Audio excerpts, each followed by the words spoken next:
and welcome to the Simple Marketing Solutions podcast.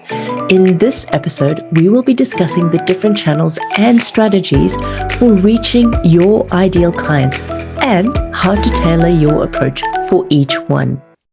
Last week, we delved deep into understanding who your ideal client is. So now this is step 2 on where to find your perfect clients. So in this, we need to start understanding where they hang out.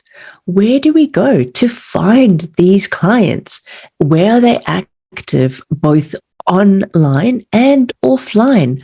What are the platforms that they go to for resources and information? It's really essential to figure this out, because when we're looking at trying to get new clients, if we're feeling overwhelmed and we feel like our business isn't moving forward fast enough, then we do need to take this step back and start looking at where our clients really are and not just assuming that we know this. So some of the offline channels, and I like to come back to offline channels because I think that in this digital age, we sometimes forget the value in using offline channels such as local events, workshops, meetups, conferences that you attend, trade shows, and even expos. I know that I've used expos for my business in the past with great success. And the way that you can use this as an opportunity can be more for building relationships, getting to know more about your clients and the challenges that they're facing and the needs that they're looking to be addressed, rather than you trying to sell your services in an expo, for example.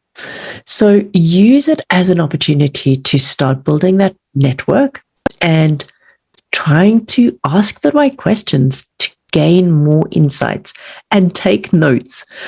Have your phone there and take notes once you've had a conversation with somebody. But expos can be great lead generation. If you've got a great lead magnet, you could use that opportunity to get people's email addresses and have an open conversation at the same time. Now, we all do know the online channels, but I will just reiterate because sometimes we forget ones. So, things like your Facebook, Instagram, TikTok, LinkedIn is a big one as well. And also don't forget that you can reach your clients and more of them through your website, your email database, and online advertising as well. Things like podcasts like this one. If people are listening to the podcast, you can share the podcast episode with other people in your network that may find it valuable. Or if you've heard something, you can let people know, or people that are listening to it can let others know about the podcast and what they gain value from that episode.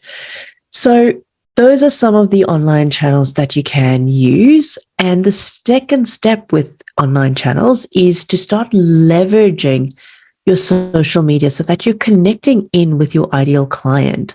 Now, this I find is so crucial and really probably the thing that sets you apart on social media when you're doing this the right way. And this is creating social media that resonates with your ideal client. It needs to contain your brand voice and messaging. It needs to share value that your audience wants and needs to hear. It's no use just posting on the fly and thinking that you're doing it because you need to do it. It's about looking at it as a plan and planning in detail. So if you haven't listened to that episode, head back to episode 2 for more of this. And there's a great resource in there as well, where you can start utilizing social media to your benefit and not post randomly. Now, I wanted to also just provide some tips so that you can start using social media more effectively. And if you listened to last week's episode, number 34, we talked about who your ideal client is and how you can go about finding out who that client is. So getting back to researching that client, finding out what their interests are, their challenges, and their needs, because you want to create an offer that speaks to this. Use hashtags to reach a wider audience. And also, I wanted to point out with hashtags, there's a lot of stuff going on about, do I put hashtags? Don't I put hashtags? How many to put? What I would say to you is just start using them to start seeing what works. Because the more you use it and the more consistency that you have with your social media, which is the next point, that's when you're going to start to be able to see the trends. Don't forget to engage. Now, this is something that I see all the time with clients and with people that I come in contact with, that they'll put something on social media and people will put comments or send them a direct message and then they don't reply. The key with social media is that it is social. It's not a one-way street. It is there for both you and the person on the other end reading or watching your videos or listening to your podcast to respond and connect and build a relationship. I've gotten some of my best clients simply through that. And also don't forget that when you're trying to build relationships with your ideal clients, there are some tips that I can share for that as well. Now, when you are attending local events and meetups, be clear with your pitch of who you are and who you work with. Have that clearly defined so that when somebody comes up to you and they ask you, tell me a bit about yourself, you have it succinct in a couple of sentences so it's clear and they know exactly who your ideal client is from that. And it may not be them, but they will have that in their memory to be able to refer somebody that they know then to you in the future. Also, when you're networking with people, provide value, show your knowledge, share your expertise, and use your blogs, your webinars, your podcast episodes to share that value. Refer people back. I will often, be having a conversation with somebody and they'll be saying that, I've been really struggling with understanding how to use social media. And I'll say, listen to episode 2 of the podcast.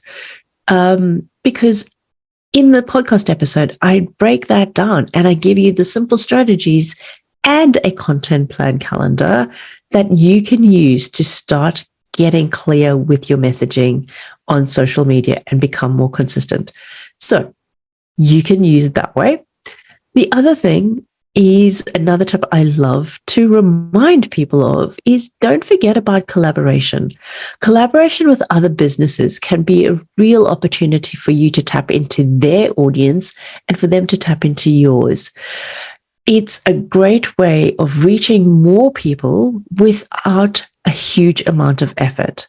Now, in episode 4 of this podcast, I had Tanya Simpson, who went into a whole lot of detail because she is the queen of collaboration. So if you do want more information on that, specifically head to episode 4. And the other thing is following up with potential clients. So yesterday I had the great opportunity to meet somebody new and we had a coffee, had a chat, and just because I had mentioned to her in our previous meeting that I told her clearly what I do and who I work with, that resonated with her. And that's why she reached out to have a coffee with me yesterday. And from that, she remembered that I do web design for service-based businesses. And that was why she wanted to connect with me, because she needs a website. So you never know where you sharing your pitch of who you work with and your ideal client and the needs that you address can lead to. It can open up opportunities so quickly for you. If you do have somebody that shows interest, follow up with a call, follow up with an email. Get in touch with them so that you stay top of mind. So when they're ready, then they can reach out to you. Okay, so if you're ready to put it all together and you didn't grab the free resource last week, then download the free Confusion to Clarity guide, how to boost your visibility and attract clients you will love working with, where I will show you how understanding your ideal client is the key to unlocking business success. The link is in the show notes below, or head straight to www.holisticvision.com.au/clarity workbook. So if you're ready to put this all together, then it's time for you to download the Find More Clients Now Confusion to Clarity guide, where it will show you step by step of how understanding your ideal client is going to be the key to unlocking your business's success. That's all we have for today's episode. Thank you again for listening. And if you have found these tips useful, I would ask you to please share this podcast with 1 to 2 friends or colleagues who might gain value from listening to it as well. And next week, we'll be discussing how to create a strong brand voice that resonates with your ideal clients. Until then, happy marketing, my friends.